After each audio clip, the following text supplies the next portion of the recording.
So here's how to fix PUBG Battlegrounds not launching or not starting on PC. So first what you want to do is open Steam or whichever platform you have the game on.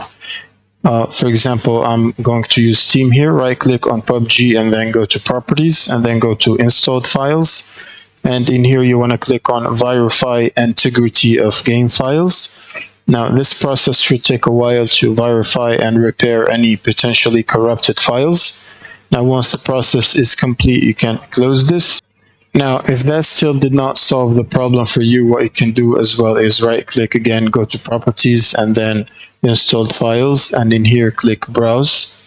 Now go to TSL Games folder, Binaries, Win64, and in here you want to select TSL Games, right click on it, show more options.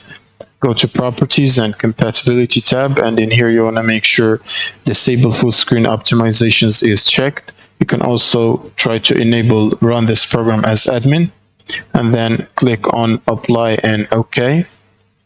Now you will simply try to launch the game again to see if that fixes the problem.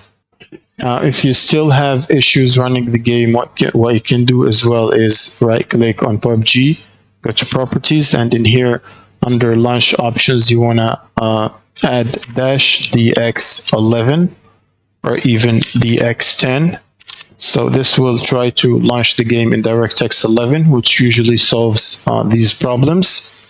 And you can close this and just press play again to launch the game, and that should generally solve the issue. Thank you guys for watching and subscribe.